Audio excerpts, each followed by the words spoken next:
Good morning friends, आज मैंने English में प्रीपोजिशन लिया है।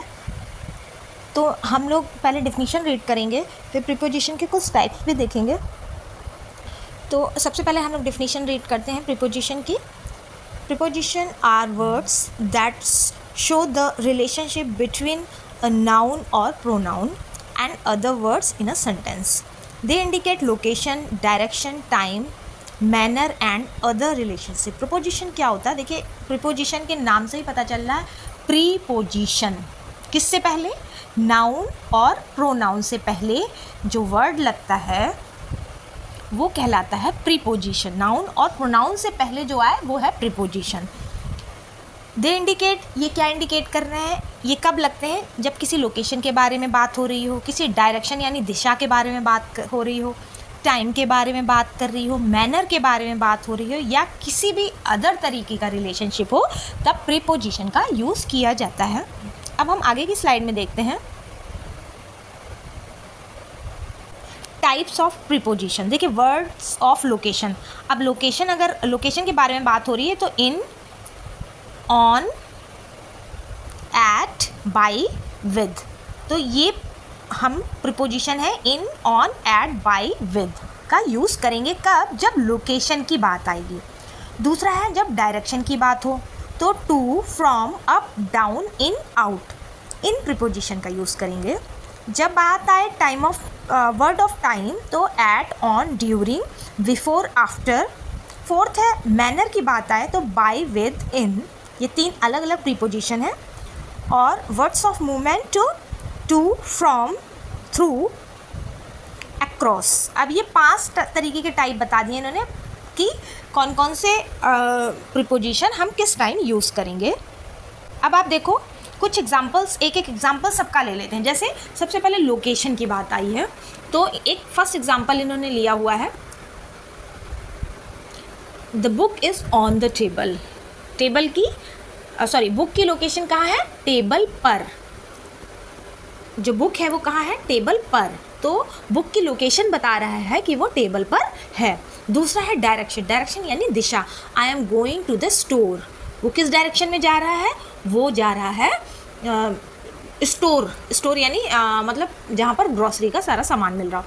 अब आप देखो कि टेबल भी एक नाउन है, स्टोर भी एक नाउन है।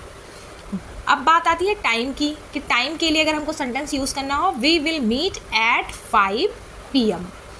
तो यहाँ पर जो है वो 5 एट जो है वो प्रीपोजिशन है, टाइम के साथ यूज़ हो रहा है। कब उससे मिलना है? 5 PM। नेक्स्ट है manner. She sings beautifully with the क्वाया। She sings beautifully with the क्वाया। तो यहाँ पर जो विद है वो भी मैनर का काम कर रहा है, और प्रीपोजिशन है जो क्वाया के साथ यूज़ किया गया है। Movement, the train travel through the tunnel. जो अब यहाँ पे मूवमेंट दिखाया है तो यहाँ जो थ्रू है वो प्रीपोजिशन है, और टनल से पहले बताया गया है, यानी टनल जो है वो नाउन है, उससे पहले थ्रू का यूज़ हुआ है। तो आपने देखा कि लोकेशन में हम अगर होते हैं तो क्या यूज़ करते हैं? डायरेक्शन में, टाइम में, मैनर में, और मूवमेंट में अगर प्रीपोजिशन का यूज़ करना हो तो किस तरीके से करते हैं। अब देखिए, मैंने हिंदी में ना ये 3 नियम डाउनलोड कर रखे हैं कि प्रीपोजिशन हमेशा नाउन या प्रोनाउन के साथ ही आता है। ये कुछ पॉइंट्स हैं, आपको प्रीपोजिशन के पता होने चाहिए। प्रीपोजिशन का उपयोग संबंध यानी रिलेशनशिप बनाने के लिए होता है नाउन या प्रोनाउन के साथ। प्रीपोजिशन के बाद नाउन या प्रोनाउन आता है। नाउन या प्रोनाउन से पहले प्रीपोजिशन का यूज़ करते हैं, और प्रीपोजिशन के बाद नाउन या प्रोनाउन का यूज़ होता है। तो आई होप आपको ये समझ में आया होगा कि प्रीपोजिशन कहाँ यूज़ करते हैं और किसके साथ क्या चीज़ें यूज़ की जाती हैं। अब आप देखो कुछ नाउन के एग्जाम्पल्स जिनके साथ हम प्रीपोजिशन का यूज़ करते हैं। Here are some examples of noun and pronouns use with preposition. First example है the book is on the table. अब जो टेबल है वो भी नाउन है प्लस बुक भी नाउन है, उससे पहले ऑन का यूज़ हुआ है, तो ये प्रीपोजिशन है। लेकिन हमको यहाँ पे क्या देखना है कि नाउन से पहले जो आएगा वो प्रीपोजिशन है। तो ऑन जो है टेबल से पहले आया है तो ऑन प्रीपोजिशन है। नेक्स्ट सेंटेंस है the city the city is surrounded by mountain. अब आप देखो बाई जो है वो किससे पहले आया है, बाई के बाद क्या है, माउंटेन। तो माउंटेन जो है वो नाउन है, क्योंकि हम यहाँ पे नाउन के प्रीपोजिशन पढ़ रहे हैं, और बाई जो है वो माउंटेन से पहले आया है। Third, the library is across from the park. अब जो यहाँ पर पार्क है उससे पहले क्या आया है, फ्रॉम, तो ये प्रीपोजिशन है। The hotel is near the airport. Airport से पहले क्या आया है, नियर, तो एयरपोर्ट जो है वो नाउन है प्लस नियर जो है वो प्रीपोजिशन है। Last, the restaurant is inside the mall. अब इनसाइड जो है वो प्रीपोजिशन है और मॉल से पहले आया है, तो ये सारे नाउन प्लस प्रीपोजिशन है, यानी प्रीपोजिशन के जस्ट बाद नाउन का यूज़ हुआ है। अब हम देखते हैं कि प्रीपोजिशन, प्रोनाउन प्लस प्रोनाउन। तो फ्रेंड्स अब हम देखते हैं प्रोनाउन प्लस प्रीपोजिशन। तो पहला जो सेंटेंस है, the gift is for him. अब फॉर जो है वो प्रीपोजिशन है और हिम जो है वो प्रोनाउन है। तो यहाँ पर हम जो सेंटेंस पढ़ रहे हैं वो प्रोनाउन के पढ़ रहे हैं। इससे पहले जो हमने सेंटेंस पढ़े थे वो हमने नाउन के पढ़े थे, क्योंकि प्रीपोजिशन नाउन और प्रोनाउन से पहले यूज़ की जाती है। सेकंड सेंटेंस है, the car belongs to her. तो टू जो है वो प्रीपोजिशन है और हर जो है वो प्रोनाउन है। थर्ड है, the phone is with me. तो यहाँ पर जो मी है वो प्रोनाउन है, प्रीपोजिशन जो है वो विद है। The house is near us. Us जो है वो प्रोनाउन है और नियर जो है वो प्रीपोजिशन है। लास्ट है, the package is from them. यहाँ पर जो देम है वो प्रोनाउन है और फ्रॉम जो है वो प्रीपोजिशन है। तो आई होप आपको ये समझ में आया होगा कि प्रोनाउन में प्रोनाउन से पहले कैसे प्रीपोजिशन का यूज़ किया जाता है या नाउन से पहले कैसे प्रीपोजिशन का यूज़ किया जाता है। अब मैं आपको कुछ स्पेसिफिक प्रीपोजिशन बताऊंगी जो यूज़ की जाती हैं। देखिए यहाँ पर कुछ प्रीपोजिशन दी हैं जो बताई गई हैं, जैसे ऐट जो है प्लस स्पेसिफिक टाइम के लिए यूज़ किया गया है। स्पेसिफिक टाइम यानी कोई फिक्स टाइम, जैसे इन्होंने एक एग्जांपल से लेते हैं हम लोग, I get up at 7 o'clock। अब देखिए 7 o'clock फिक्स टाइम है कि वो 7 बजे सो के उठता है, तो ऐट का यूज़ हो गया।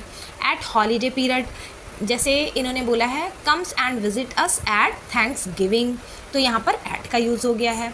डेज़, कोई भी डेज़ अगर लगेगा तो उससे पहले ऑन का यूज़ होगा, या डेट्स अगर कोई है तो भी ऑन का यूज़ होगा। ये चीज़ें बताई गई हैं, ये स्पेसिफिक प्रोनाउन है कि कोई स्पेसिफिक टाइम होगा उससे पहले ऐट लग जाएगा, हॉलीडे पीरियड होगा उससे पहले भी ऐट लगेगा। डेज़ है जैसे संडे मंडे ट्यूसडे वेडनेसडे अगर है तो उससे पहले ऑन लगेगा, प्लस कोई डेट है यानी आज 16, जैसे इन्होंने the exam is on the 16 है, 15 है, 20 है, उससे पहले भी ऑन का यूज़ होगा। मंथ और ईयर से पहले इन का यूज़ होगा। ये स्पेसिफिक है कुछ जो आप मतलब अगर आपने याद कर लिया कि डे से पहले ऑन आना है तो आपको फिर हमेशा याद रहेगा। उसके बाद डिकेड्स, उसके बाद सेंचुरी, उनसे पहले इनका यूज़ होएगा। सीज़न प्लस टाइम पीरियड के लिए भी इनका यूज़ होगा। तो आई होप आपने ये पूरा समझा होगा कि प्रीपोजिशन क्या होती है, उसका प्लेस कहाँ पे होता है और कैसे सेंटेंस में यूज़ करते हैं। इनके सेंटेंस आप एक बार रीड कीजिएगा और आपको ये आप लर्न चाहे कर लो, अदरवाइज़ आप प्रैक्टिस से इसको सीख सकते हो कि जैसे डेज़ है तो उसके साथ कौन सा प्रीपोजिशन आएगा, तो आप ये कभी मिस्टेक नहीं करोगे। अगर ऑब्जेक्टिव आता है या करेक्शन के लिए आता है MCQ, तो आप इजी वे में उसको सॉल्व कर सकते हो। तो इसी के साथ ये टॉपिक यहीं पे फिनिश करते हैं। Thank you.